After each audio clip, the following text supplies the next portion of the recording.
Yo, what's up guys? Today we're gonna be reacting to the darkest lost media. So here's the video and I'm gonna be reacting to it cause like this shit got 2 million in 9 days. So yeah. I've been getting paid $1,000 a month, if not more, just from this app on my phone. Suck my dick, I don't give a fuck. Nigga.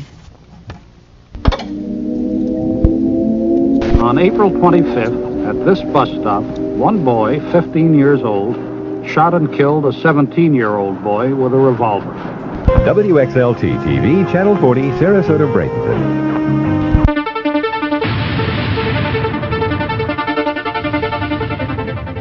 Preview Guide. Lost media is a topic that I have been enamored by for years, yet have surprisingly not formally gotten into. The thought of disturbing TV broadcasts, audio and VHS footage that have been lost to time is fascinating, and the links that people go to find them is incredible. So much dark and disturbing content has existed even before the internet, and the aim of this series is to dive into them, their search, and their stories, because, as it turns out, some of the darkest lost media out there seems to have always existed among us. Bro, shut your bitch ass up, nigga.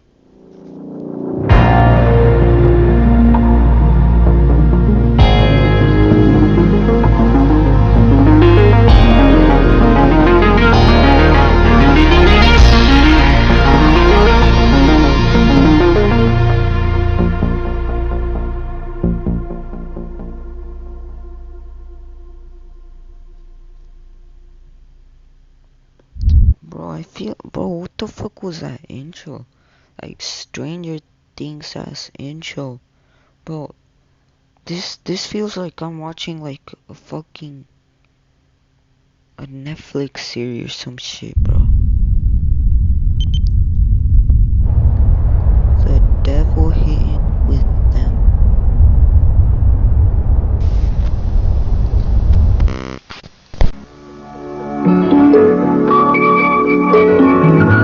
The following is a presentation of the Christian Television Network. What the fuck is... Bro, what? These kids are crack.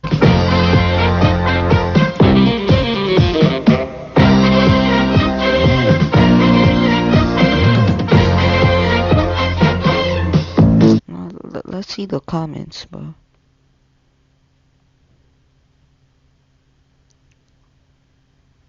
Nexo saying Among Us after a long time. Pause was the best thing to ever come out of the channel. What?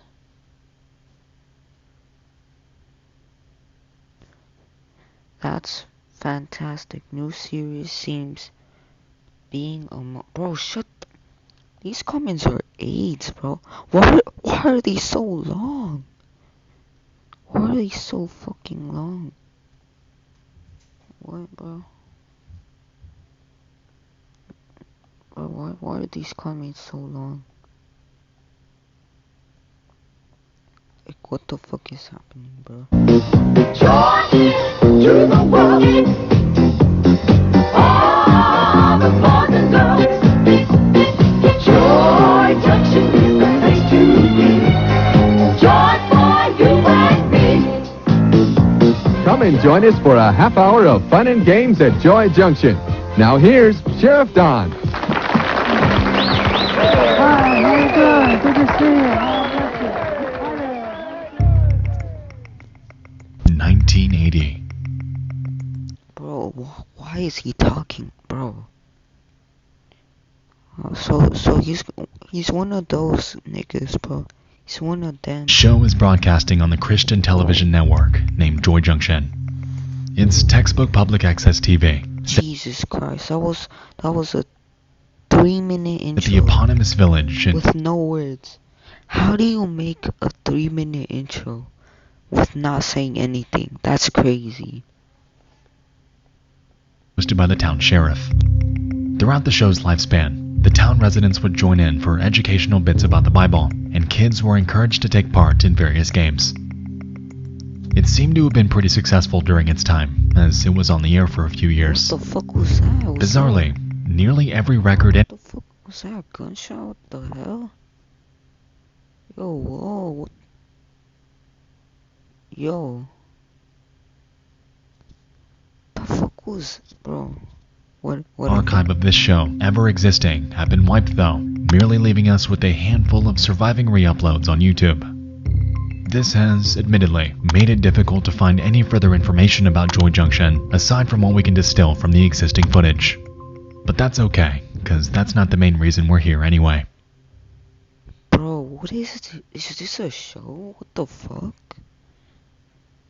Hi, everybody. What's happening? Hey, Ron. Good to see you. Ron, I've been waiting on you. Oh, I'm sorry I got tied up, Marty, but traffic was heavy and the stores were busy. You know how it is when you go shopping. One of the show's cast members was a ventriloquist by the name of Ron, and he was present in nearly every episode, joined by his doll Marty. Well, they're going to come back. Well, I did come back, didn't I? Yeah. I told you I would come back, didn't I? Yeah. And I'm sorry. Typically, they'd have a quick conversation about whatever the topic of the day was, and it, at least in the surviving archives, appeared to serve as a bridge between two segments of the show.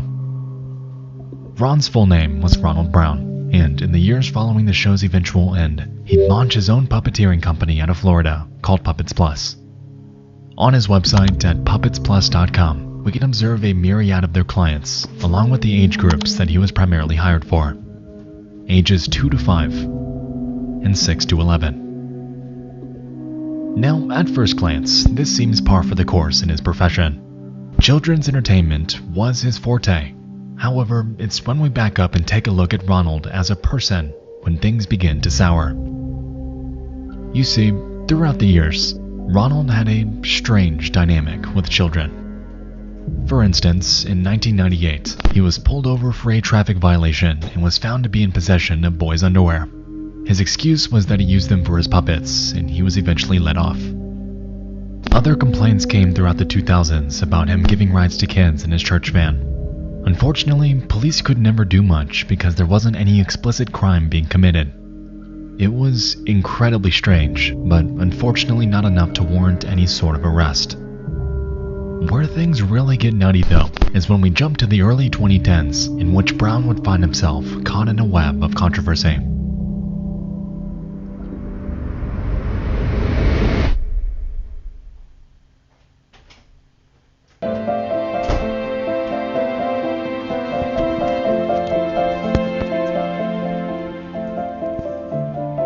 Sorry guys, I was gone for a while. Now, let me go back. Called Puppets Plus. On his website at puppetsplus.com, we can observe a myriad of their clients. I went to go get some fucking water. Went to go get some water.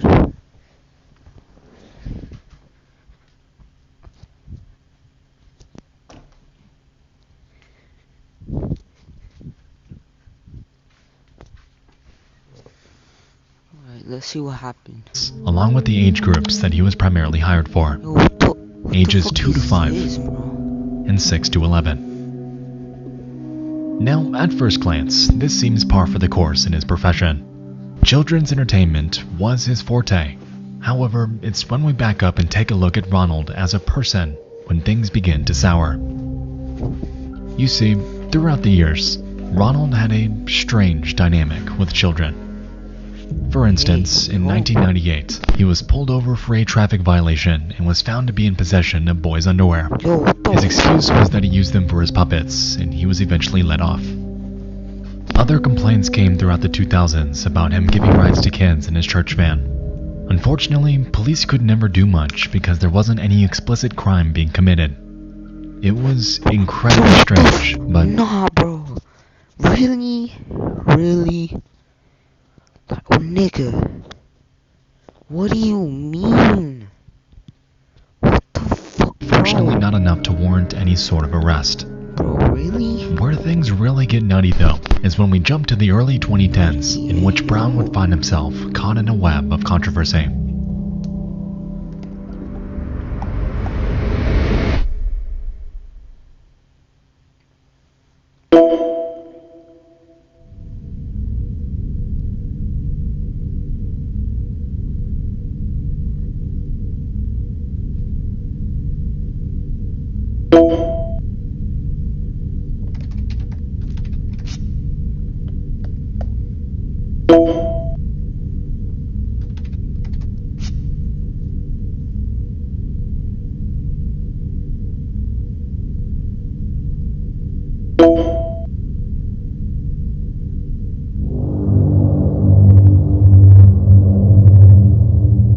In May of 2012, a man named Michael Arnett was arrested after a sting operation. He was charged with the production of, and upon searching his home and computer, they would find chat logs on Yahoo Messenger between Well, let's see what this says.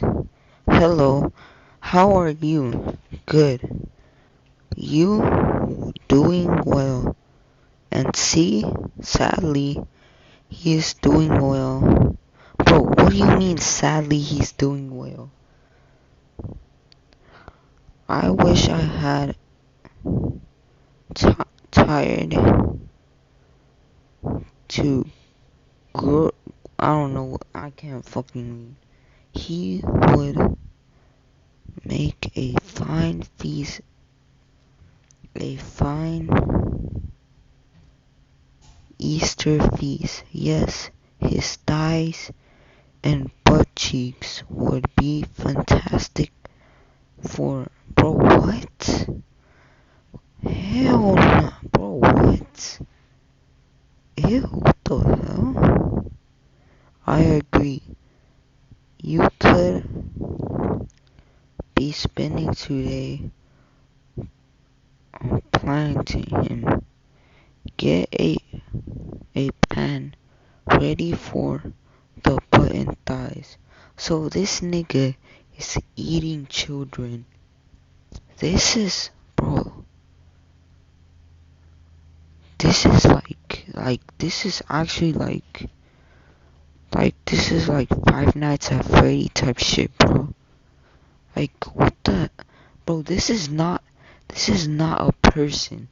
Like, bro, if you kill someone, okay, whatever, bro. But if you eat someone, that's different. That's so bad, bro. That's a whole nother level of, like, weird, bro. Like, this is not a human being, bro. This is a fucking demon, bro. he and a person going by the name U.E. Lime.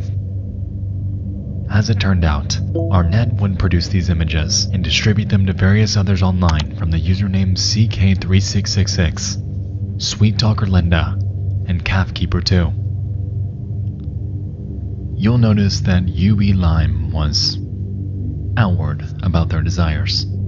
They expressed interest in cannibalism, torture, sexual assault, and all of it was directed towards children, even as young as 2. Ew. Imagine fucking a 2-year-old. I don't even want to imagine that, bro. Imagine getting raped at 2 years old. I don't, bro. Ew, no. That's disgusting, bro. Like 13 is already bad enough, but 2? How can you find a 2-year-old sexually attractive? Like, what? Cheer, though, is that U.E. Lime wasn't just a random person. It was Ronald Brown, his secret online alien. Yo, see, bro. This is some demonic ass shit, bro. Like, bro, he doesn't even look human. He looks like a fucking demon. Nah, this is a thumbnail right here, bro.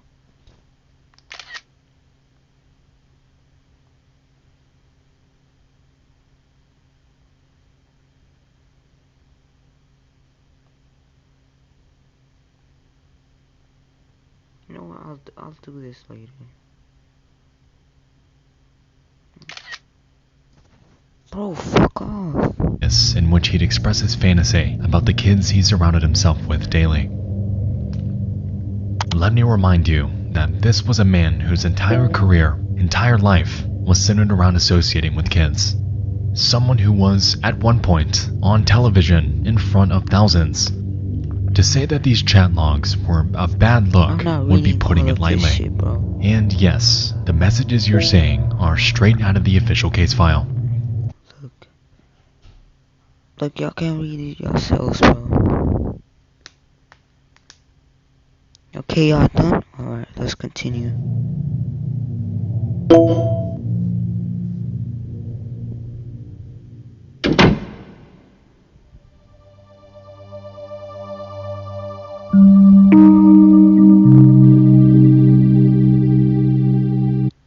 Bro, why does this...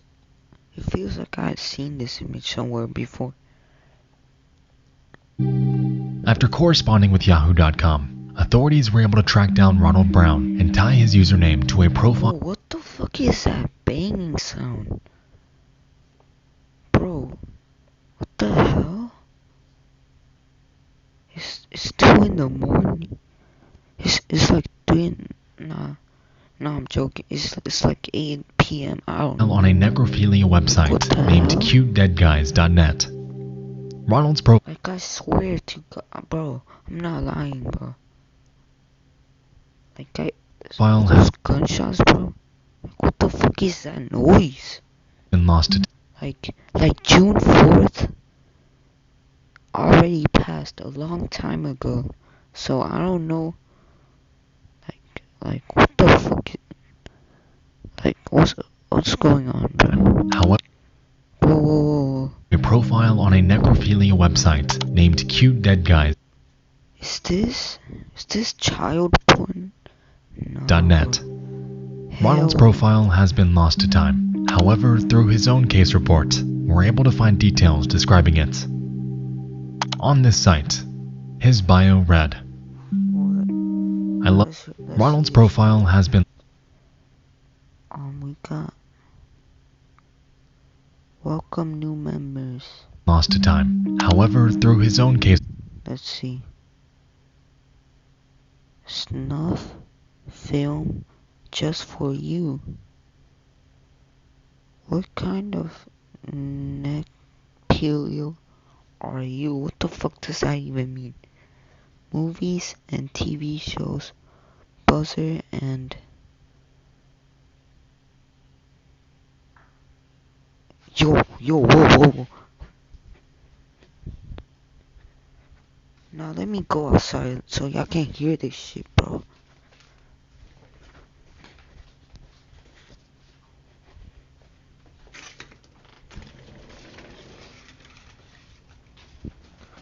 We're outside.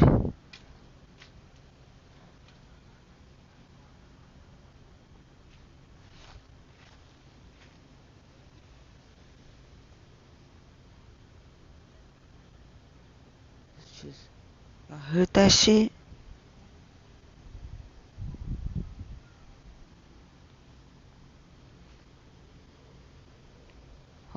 Oh, of course.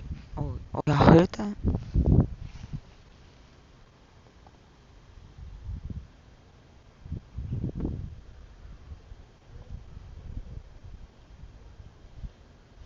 Yeah, I'm gonna go back inside, bro. I don't know what I'm doing. I'm gonna get shot. Nah, bro. Let me...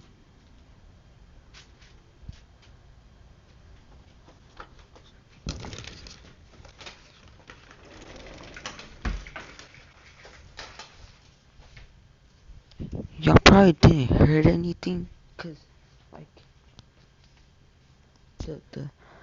the boom sound, like they were low, but they sound loud, like it sounds loud from far away, you know what I mean? Like you know. Report. Okay, Discord server, no. We're able to find details describing it. On this site, his bio read, I love them young and dead. I enjoy them fresh, but like to see him displayed in their casket too. And a few snippets from his post history. I like the blonde boy, would love to snuff him. Very hot pics. What the fuck is snuff? Let me see.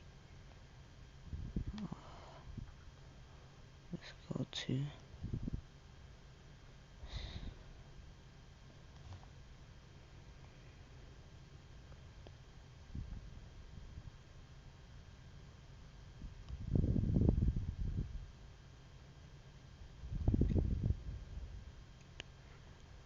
So snuff, the definition of snuff. Also in 1200s,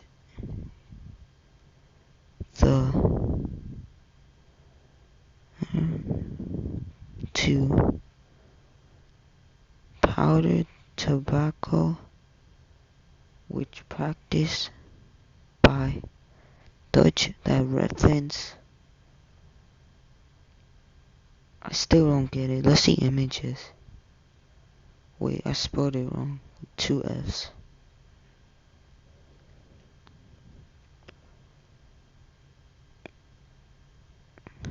Oh, he wants...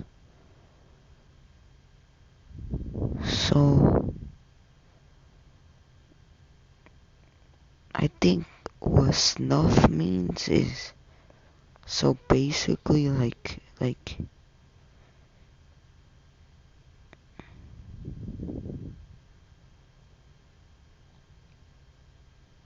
Bro, that's disrespectful. So basically, he wants to put kids inside a blunt, like his ashes. He puts kids' ashes inside a blunt. Yo, that's disrespectful. Yo, that's crazy, bro. That's disrespectful as fuck. Yo, that's so disrespectful. That's kinda hard though. Like if you think, imagine saying, yo, I smoked your grandma's ashes. Like that's savage. That's disrespectful, bro. That boy looks dead. Damn. I like that one. I'd love to kill them. It's safe to say that at this point, there was more than enough to warrant an arrest. And on July 19th of 2012, that notion would finally become... Cops are so fucking stupid. He's getting kids inside a van and then driving them around. Oh, but he's not really doing anything. Like he isn't like raping them or anything. He's just putting them inside the van. But you know what the problem is? They didn't ask the parents' permission. So, like, nigga. A reality. Federal marshals arrested a Largo man for possessing and conspiring to kidnap a child. You see this? This guy looks demonic, bro. He looks like a whole demon. They say he was a puppeteer who performed for children in the Bay Area. News Channel 8's Yolanda Fernandez has been following this story for us. She is joining us live tonight from Pinellas County. Well, Keith, 57-year-old Ron Brown is here in the Pinellas County Jail tonight. Federal investigators say it was his gruesome and very graphic online chats with the known...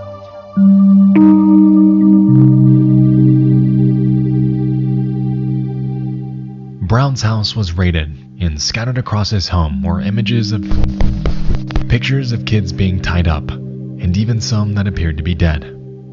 Furthermore, agents found CDs with much of the same material, a blow-up sex doll dressed in boys' clothes, a journal he kept about his fantasies dating back to 1978, and even books about serial killers and cannibalism.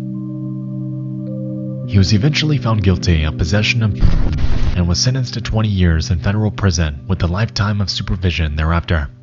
Had he lived out his full sentence, he would be out sometime in 2033. However, as of August of 2020, it's reported that he is now deceased. My heart goes out to the children who had to suffer for the pleasure of this monster and all of those who associated with him. For his entire life, he was calculated and knew what he was doing. His career, his church van favors, his company parties, all a front for some of the darkest desires imaginable. In hindsight, I understand why Joy Junction's company parties, all a front. Does he?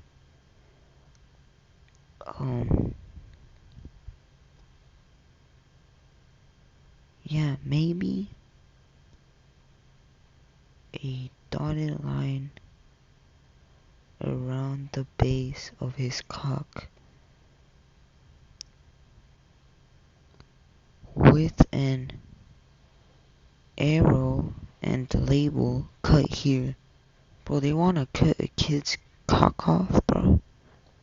Like, I hope the kid is dead, cause if they're cutting a live kid's cock, bro, poor kid, bro. Like, imagine being like 4 years old, and a random guy just comes with a chainsaw and cuts your cock off, bro. Like, dog, bro, what? So they want to eat his dick, bro.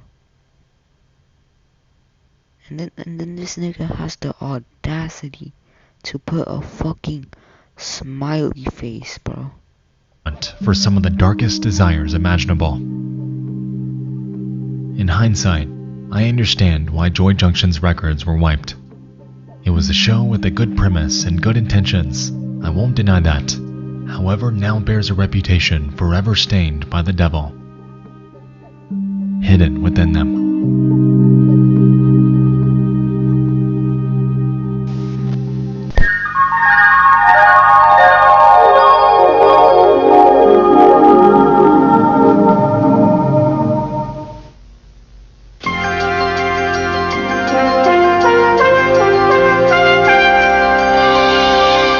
Before we continue, just a couple quick announcements.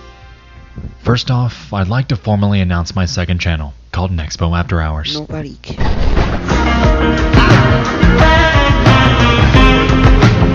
Here, Y'all heard that?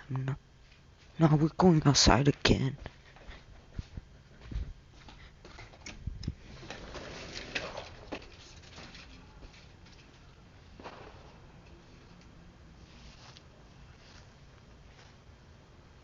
What the fuck?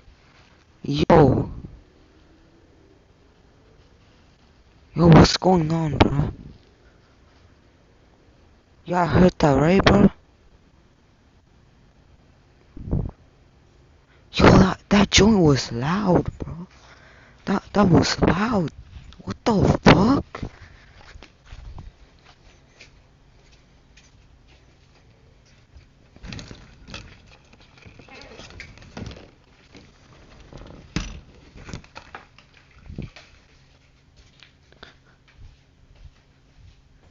Nah, bro, what the fuck? Oh, let's keep watching this video. I aim to bring you guys analytical videos about smaller web series and horror I videos. don't care. I welcome you with open arms. It's a big creative outlet for me, and proudmade.com in gaining, of course.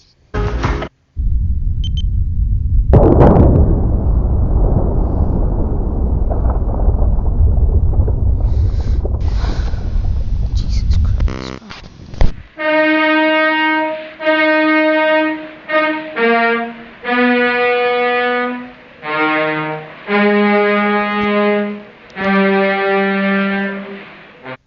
I mean, that was dark, but I expected it to be way darker. I'm just saying, bro. Wait, yo, bro. Nah, bro. What the fuck? Okay, is there two? Is this part 2, bro?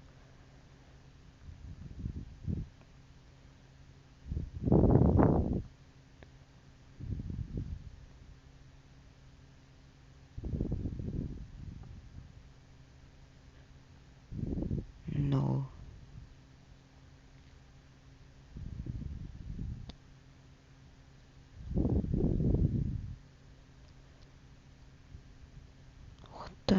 was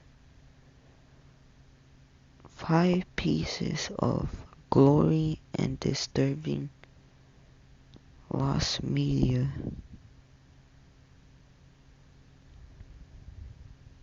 The year is 1928, and a romantic disaster film about Noah's Ark hits theaters. Directed by a man named Michael Curtiz, it premieres during a transitional period between silent movies and talkies, or films with actual spoken dialogue. Because of this, it's mostly regarded as a hybrid film with long scenes being played over music, and with it comes a healthy dose of extensive criticism. Most of the backlash is due to its runtime, clocking in at a whopping 2 hours and 15 minutes long, with considerable portions containing awkward dialogue and drawn-out scenes. Sitting through this movie is, to put it lightly, a considerable undertaking. Because of this, the film is pulled for revision, and the cut content is never shown again. A good portion of the cut footage came from what the movie is mostly known for today, and that's the flood scene.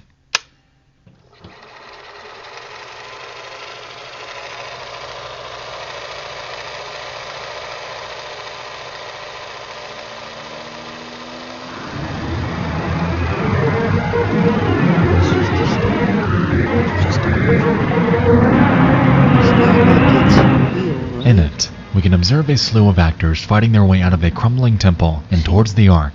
It's just actors, bro. It's not real. Stay alive. It's a grandiose set with a lot going on, and keeping in mind the time period, all of this was pulled off with practical effects. These people were, legitimately, submerged.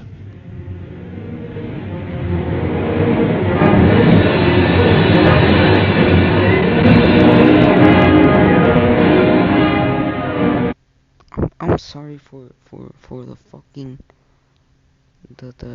there's fireworks outside because it's 4th of July. Wait, is it? I mean, it's almost.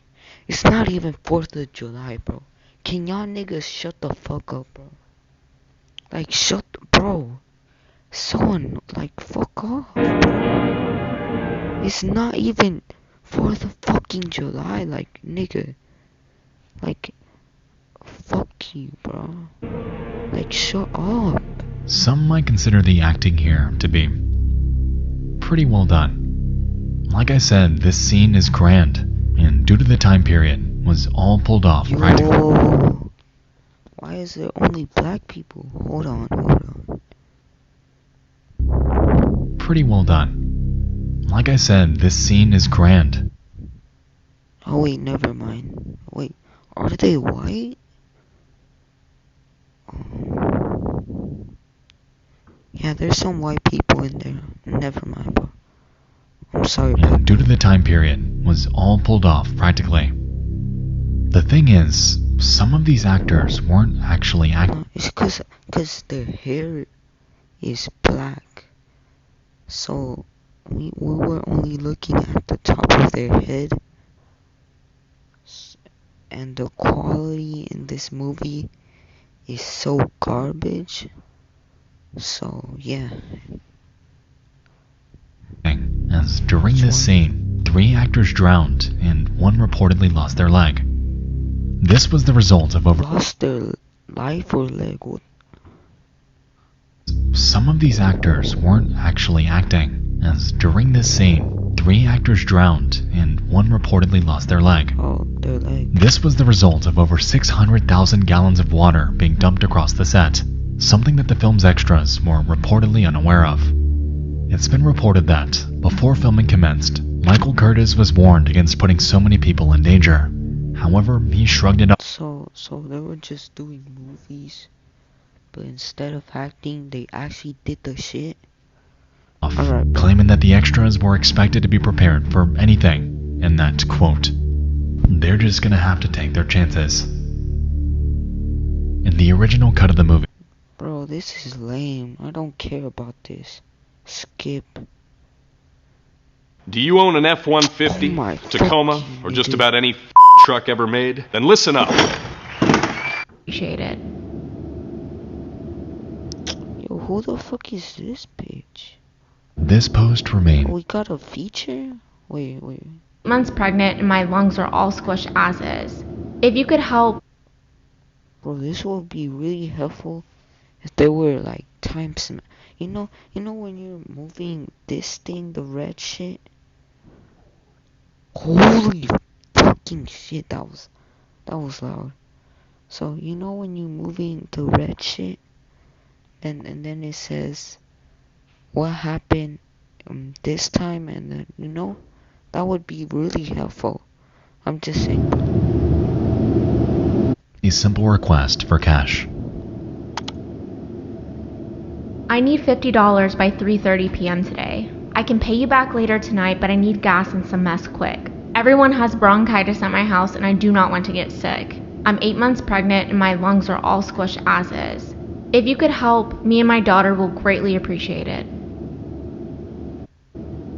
This post remained untouched for 10 days.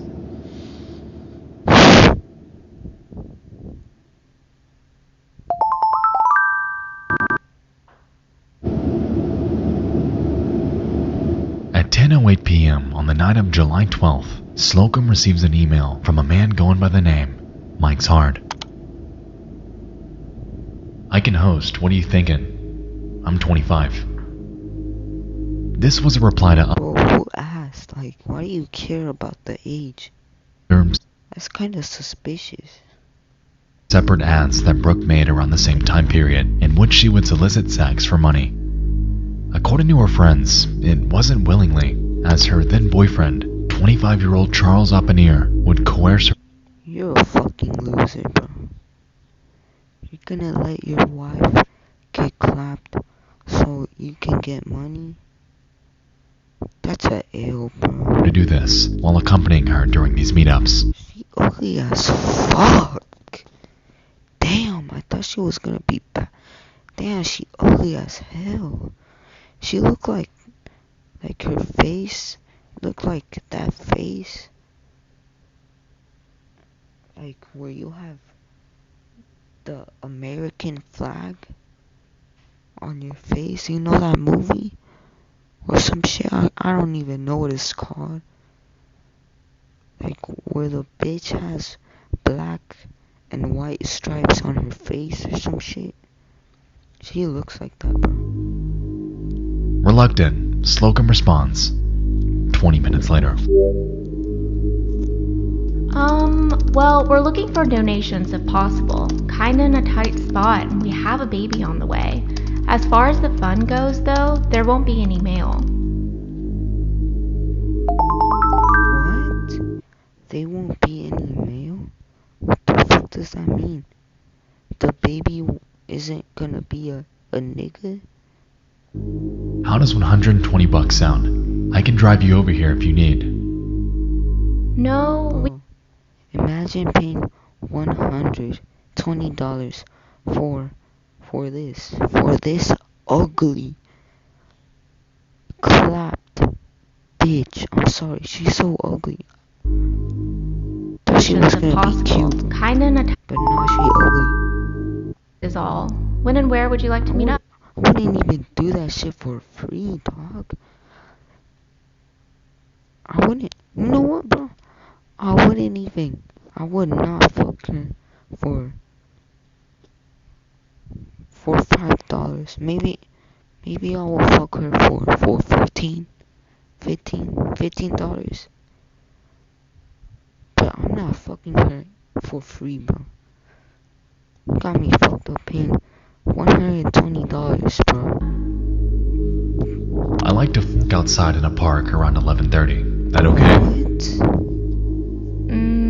I don't know. I don't want to get in trouble for indecent exposure or anything. I can't go to jail being 8 months pregnant. Pussy. It's haha, scared. Imagine. free. It's a park, but behind it there are lots of woods. No cops at all. This is hella sketchy, bro. In the woods. 11 p.m. Why would you wanna fuck at 11 p.m.? This bitch is so stupid. This last email arrived at 10:59 p.m. And as we can see, Mike's heart was keen on meeting that same night. Needless to say, Slocum ended up accepting, and their trip to Kazan. Bro, this is every white person in a horror movie. Like, bro, nigga, you're retarded. Either she's really, really stupid, or she's just brave. Park in Wyoming, Michigan was on. Imagine being that stupid you're gonna risk going to jail or getting shot just for $120. Bro, just if you're gonna do some stupid shit, bro, just if you're gonna risk going to jail or doing some dumb shit, at least get like $5,000 out of it. Like $100,000. I'm not gonna commit a crime to get $120, bro. Hell no. Really? You're gonna risk getting shot for $120? That's crazy. Imagine being this desperate.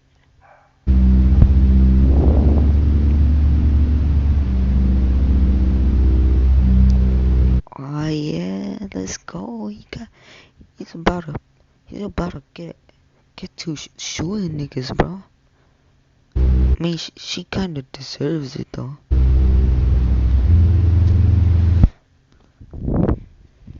It's midnight.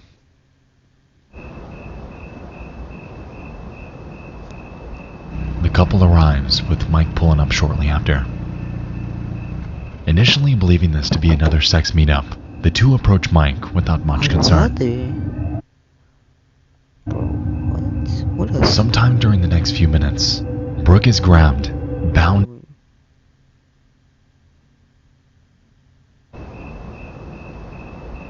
The couple arrives, with Mike pulling up shortly after. Initially believing this to be another sex meetup, the two approach Mike without much concern. Sometime during the next few minutes, Brooke is grabbed, bound and shoved into the trunk of Mike's car. In haste, Charles tries to help, however is unsuccessful, resulting in a violent altercation between the two. It's unclear how long this fight lasted. Whoa, he's just... Bro, what the hell? However, what is certain is that during this... Damn, he's being hit. He's like punching and being on his fucking chest like a fucking gorilla, bro. I thought he got the shotgun. I mean shotguns are very loud, and so Charles was violently killed. Mike drags his body near the woods, saws his head off, and covers the remains with sticks. And without so much of a single witness, he jumps in his car, and alongside Charles' head and Brooke Slocum stowed behind him, drives off into the night.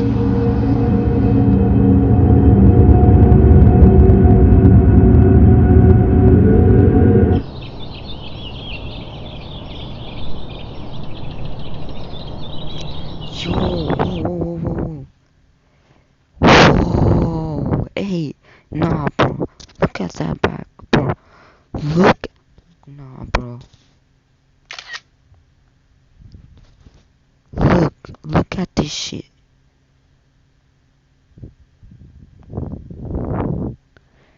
Bro, this is the playground. This is the playground, bro. This is the playground from that trollage incident video. This is the playground, bro. This is the playground. Y'all remember the trollage incident? This is the Same image.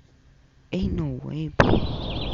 After realizing that Oppenheimer's car had not moved in days, police began probing on his whereabouts. When asked, his parents drummed up nothing, his work nothing. No one knew where he was, but his car was there. And so they began searching the park on July 17th, 5 days after the incident with Mike's Hard. Upon scouring the wooded area that lined it. Now hold on, I'll be right back, guys. Hold on.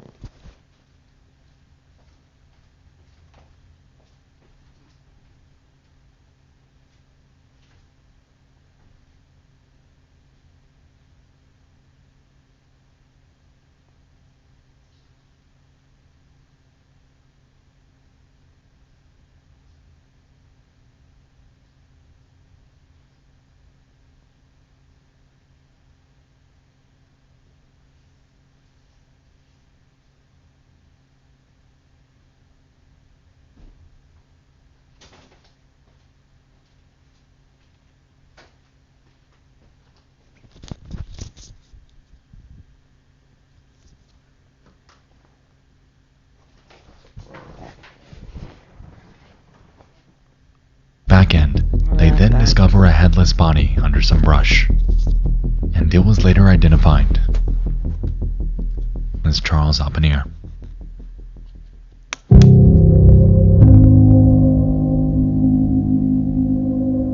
In the coming hours, it was realized that Oppenheimer wasn't single, and his girlfriend, too, was missing. In haste, authorities obtained a search warrant for her apartment and began searching her laptop.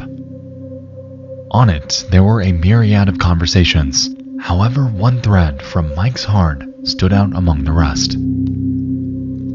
The Internet Crimes Against Children unit was called in for analysis on the real name behind the alias, and they found that this address was tied to another email which was tied to a Facebook for a man not named Mike, but Brady Ostrike.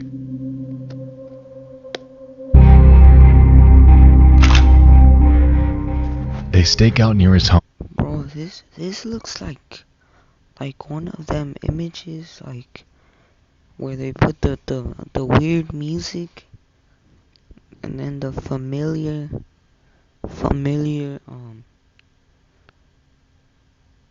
images, you know what I mean? While they await a search warrant. There wasn't enough evidence for an arrest warrant by this point, so what? So he's not going to jail. Ain't no, bro. Frustrating roadblock. The hours tick by without much happening. However, around 9 p.m. on the night of July 17th, Brady would be spotted jumping into his car and leaving his home. A few moments later, he's stopped by a nearby officer. Before they could get to him, though, he takes off, leading to a grueling pursuit.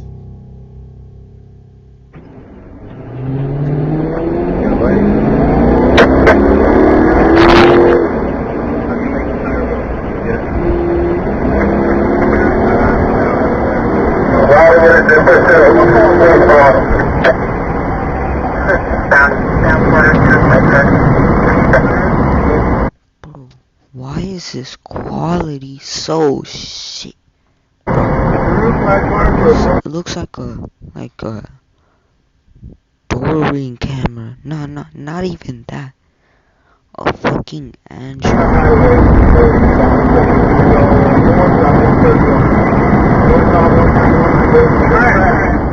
Eventually, he loses control and crashes into a cement barrier. As the officers pull up for apprehension, however, he on the head and falls forth to his death.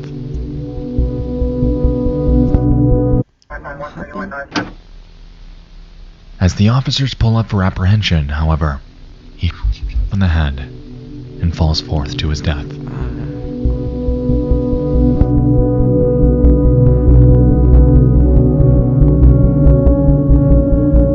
A few seconds later, police approach and search his vehicle.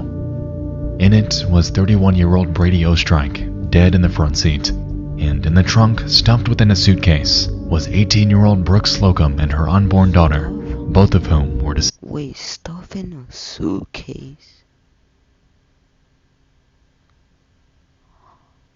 Oh, bro. Alright, I just got a theory, bro. I just thought of a theory. So y'all know how the trollish incident, the one that said regret, the regret one or some shit like that, where the guy like was selling a PlayStation, and then like he had to get there at 3 a.m. at a strange area. Bro, this is the one. This is the one, bro. I think this story relates, cause like it's like related to a true story, bro. That's the. So I think the trilogy. Wait, let me see.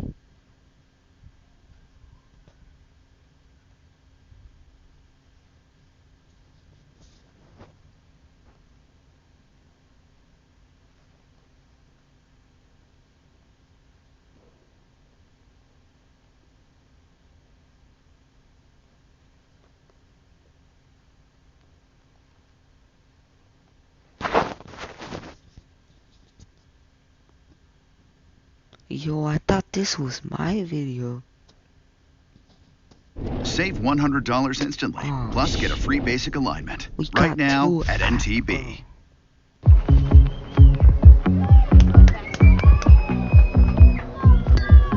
Step 1. Hang out with your friends. Step 2. Have fun. Oh yeah, this is the one. So he met up with a nigga who said he was selling a PlayStation, right? Then, so this relates. He looks strange.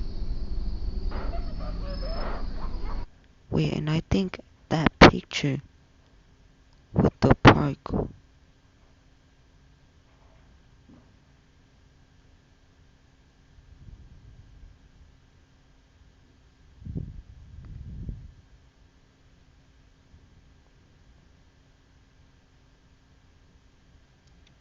Yeah, so I think that story was related to this trilogy accident, bro.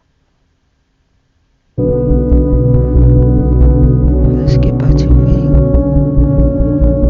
A few seconds later, police approach and search his vehicle.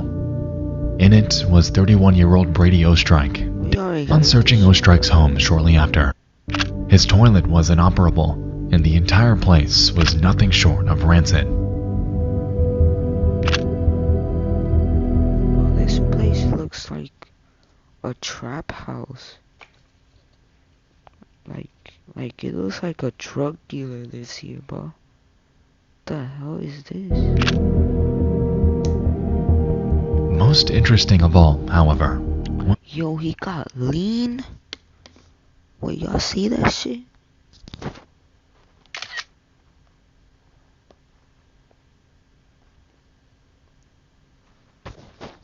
Bro, why is the Sprite like have a purple?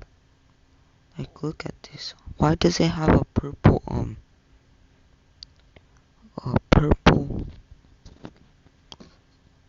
the thing that you put around it, you know what I mean? It has a purple, whatever it's called, bro. Is that lean, bro? This house looks like shit, bro. It looks haunted. The discovery of cameras. As it turned out, he had them all over his home so he could document his actions. And what you're seeing here is Ostrike as he prepares the basement he kept Slocum in for those agonizing 5 days. Now, there exists footage of Brady Ostrike's grueling torture of Brooke Slocum. However, you'll never see it. The police department has gone on record to say that they will never release it, however describe it as something straight out of a nightmare. During the time Slocum was captive, and even when police were right outside the home, she was locked in handcuffs with a chain around her neck. Reportedly, Ostrike had bound her arms to the ropes hanging from the ceiling, and left her dangling while he sexually assaulted and tortured her before strangling her to death. All of this was captured on film. Let me see it, bro. Years later, Oppenhier's head was found off some back roads 17 miles north of Gizon Park. It's a chilling end to a disturbing online saga and really drives home the fact that you really don't know who it is you're meeting with on Craigslist, dating apps, OfferUp, what have you, until you actually come face to face. Yeah, that's why you have to like carry a gun everywhere you go, bro. Like if you're old enough, bro, or like a taser, or like you can carry a gun, a knife, a taser, pepper spray. Yeah, just carry those, bro. And carry like a pistol with a silencer, bro.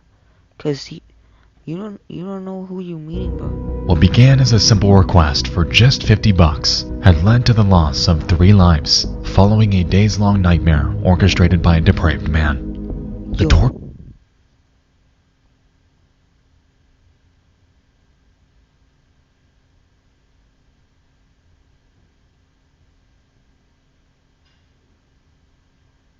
Bro, there's like, bro, what the fuck is happening? Bro, there's like, what the hell is bro? There's like 3 cops. Footage. There's like 3 cops outside, bro. What the hell?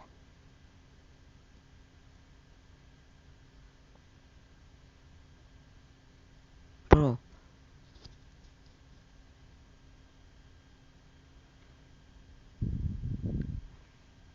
I'm sorry, wait.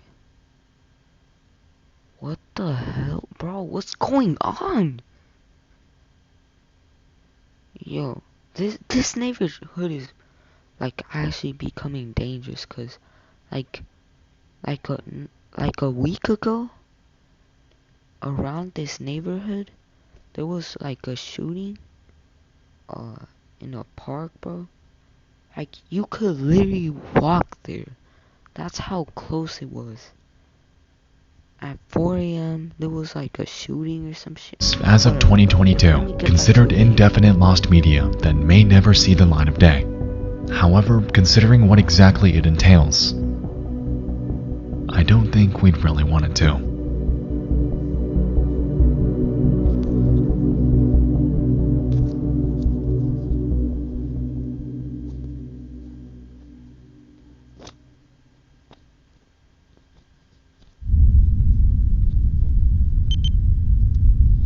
Coast is the one, Coast Federal.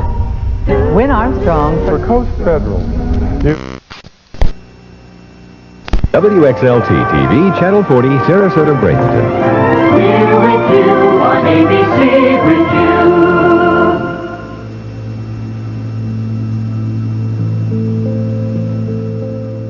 The year is 1972.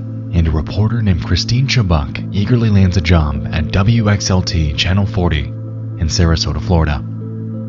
Initially hired as a reporter, she was reassigned to a spot named Suncoast Digest, a local affairs segment that ran at 9 a.m. every Saturday. During her time there, she'd become attracted to a fellow reporter named George Ryan and would seek his attention by baking him cakes and expressing a desire to hang out. When she realized that he was already romantically involved with another coworker, however, it was detrimental to her self-image, as Christine historically had difficulty finding love. According to her family, she'd go on dates with various men throughout the years, however had trouble connecting socially with them. On top of this, by 1973, Chabuk underwent surgery to have one of her ovaries removed, and as a result, her doctors began to pressure her, claiming that if she wasn't able to conceive within 2 to 3 years thereafter, she may never be able to.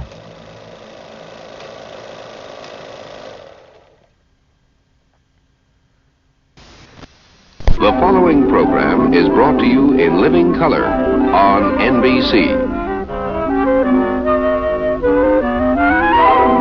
Super spy Fred Flintstone is off on the trail of the mysterious Green Goose, a master of Tonight we begin with the death of a man armed with scissors. He was shot by police 24 times. Do something. Get him to do something about the problem. Meantime, they say they're going to back the leafleting up with a meeting this Friday with city and state officials. Good evening. More than 100 people were reported dead in a plane crash near New York's Kennedy Airport this afternoon.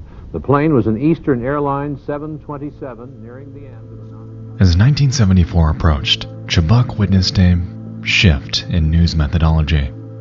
Christine always had a desire to pursue what she believed to be high-impact stories about issues affecting the community. However, WXLT executives were leaning more towards stories that were juicier, per se, utilizing fear and sensationalism to drive viewership, in turn generating revenue. The news she was tasked with reporting began to shift further and further towards spectacle and shock, and she frequently rallied against this, to no avail. Resultingly, she became stuck in a mindset, in a world that she was growing to hate. Her professional life, her personal life, everything around her.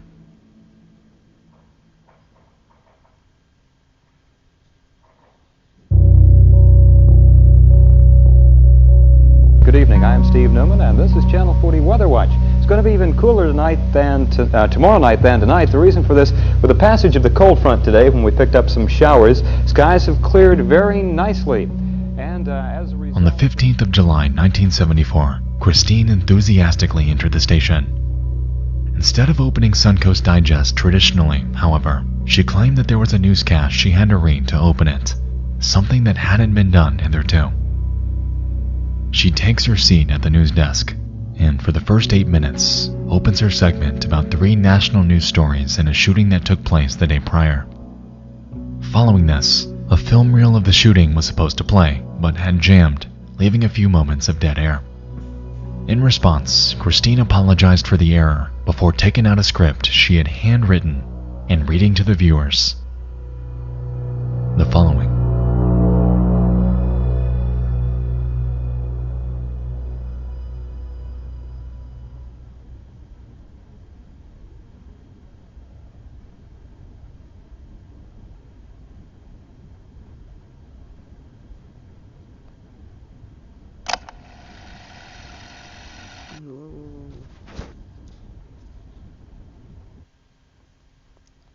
The following audio is believed to be and was discovered on April 9, 2021. Is the final ones. If you would like to skip and jump to 3302. This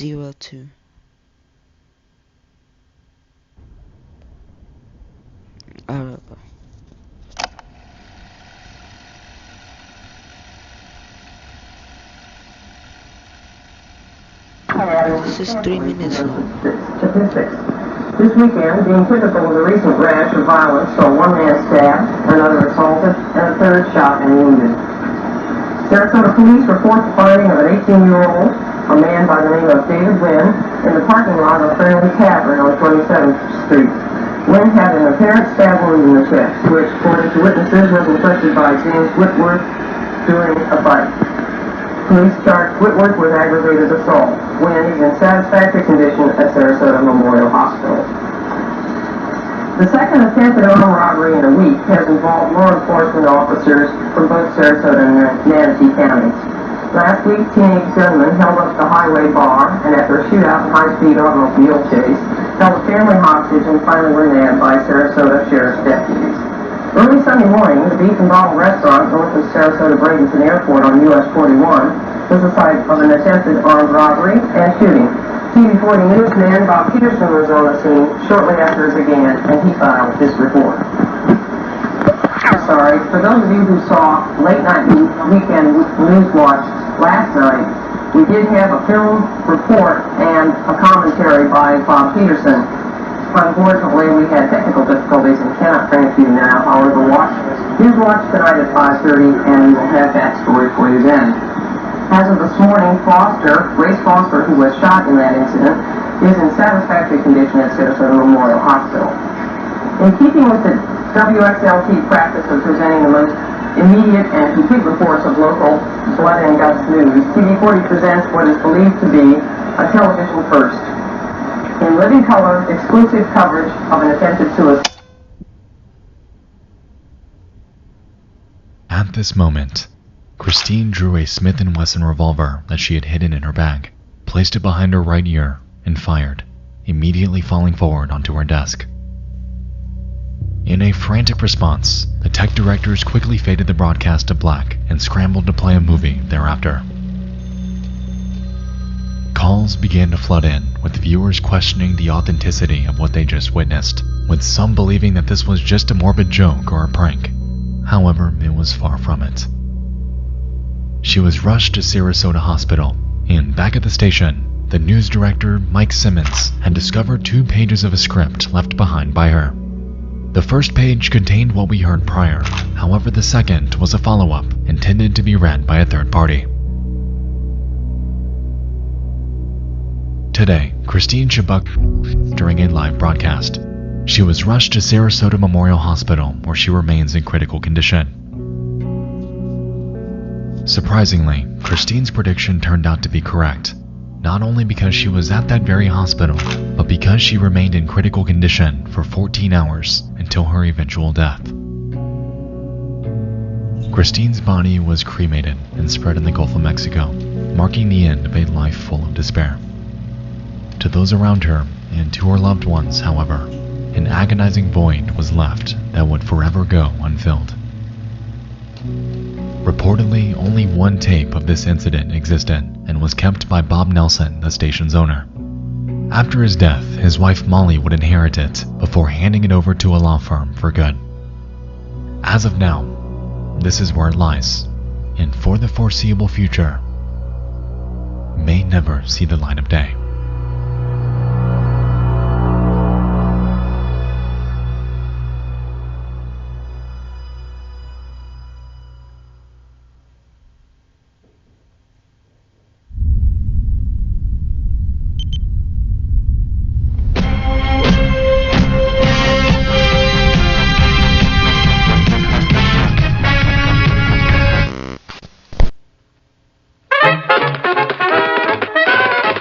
We will return after these messages. Good morning. To preface this last entry, I'd like to state from the outset that the following could be absolutely nothing. The answer could be completely mundane. However, the footage in this section has personally stood out to me from the outset that the following could be absolutely nothing. The answer... Bro. So this is just a theory. It could be completely mundane. However, the footage in this section has personally stood out to me because of how bizarrely out of place it is and how little info there is about it. I was gonna put it in the next disturbing things. However, I think it fits better here. Let us begin. It's the 1980s.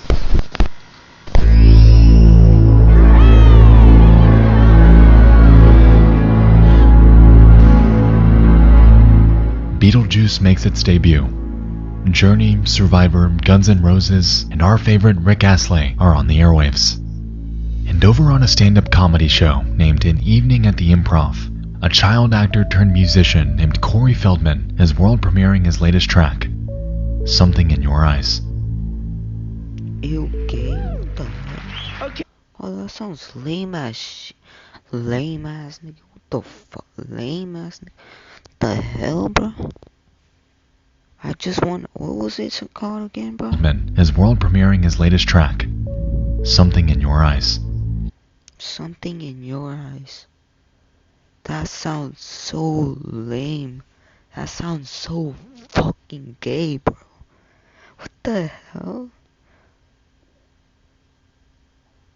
That shit, that sounds terrible. What the hell? Okay, ladies and gentlemen, I'm going to start the show off tonight a bit differently than usual. What I'm going to do is I'm going to world premiere my song that I just finished writing and This nigga is lame as shit, bro. Lame ass nigga, bro. Lame ass nigga, bro. With Michael Damian for my new movie Dream a Little Dream with Jason Robards. It's called Something in Your Eyes. I'm going to do it right now.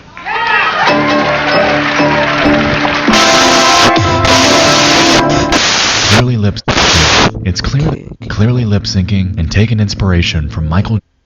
As we can see, he had a mixed reaction from the audience. Clearly lip syncing and taken inspiration from Michael Jackson, he employs dance moves in a musical style that attempts to emulate them. Upon looking through comments about him on YouTube, it's clear that history hasn't exactly been kind to Feldman. But that's beside the point. The reason I bring this video up in the first place is because, towards the song's end, Feldman's producer makes an incredibly strange cutaway to something that is very out of place for a video like this. Have a look. You shouldn't have let it go. You should have.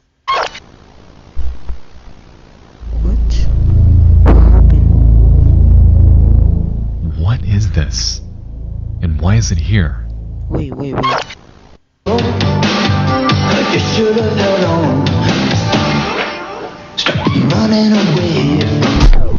So it just paused and went to here, bro. That I'm muting this. I don't know if it's copyright or not.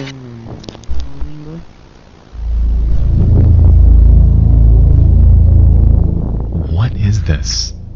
And why is it here? Nowhere in this song does Feldman make any sort of mention about a woman being bound to a pool table. And after performing a cursory scan of his other music videos, cutaways like this never happen again. This seems eerily out of place, and discussion about this is painstakingly few and far between. The only mentions I could find about it were from Reddit and a few YouTube comments. However, none of them garnered much attention, and their sources are pretty much non-existent. With that being said, let's circle back to the footage so we can break it down ourselves. Bro, this nigga wrote 25 books.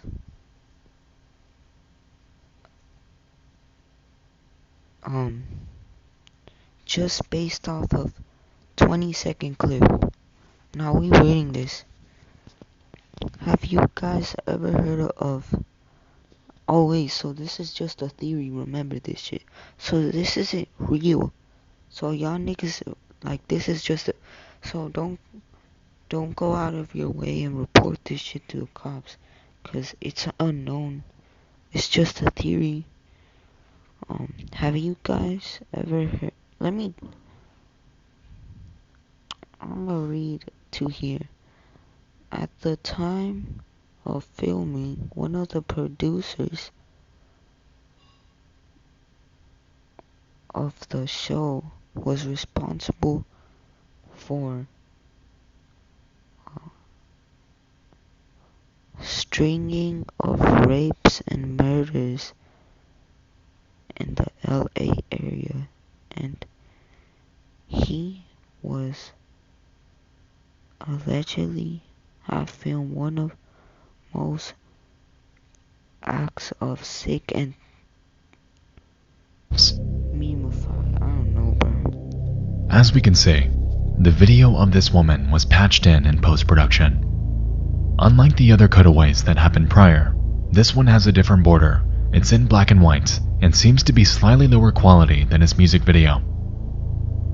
In the footage, we have a woman with brown or black hair tied up on each corner of the pool table, is in what appears to be a small room with a swinging light above her, and seems to be moving because of discomfort. To me, this footage could be one of three things. Either it's a scene from an obscure movie, a cut of a film, or it could be from a legitimate film. Personally, I believe it's one of the first two, given how obvious this cut is on something that's been seen by hundreds, if not thousands, of people. If this were truly as sinister as it's been rumored, it would be a pretty stupid move to put it there. Regardless, this cutaway is one of the weirdest edits I have ever seen, and I'm still struggling to drum up a reason as to why Bro, I swear to God, bro, like sometimes, like I be watching videos and there be weird cuts. Like it just cuts to a random image of some weird shit, bro. There in the first place. I'm curious if you know anything about this, if you've seen it before, if you've heard about it, anything. This is a weird little mystery, and this is where I'm calling for your help. Who is the woman on the table?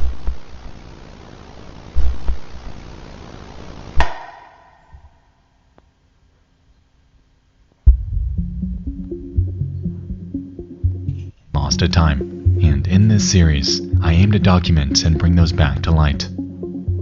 Thank you so much for joining. Okay, so this is the outro. So, just to make the video a little more longer,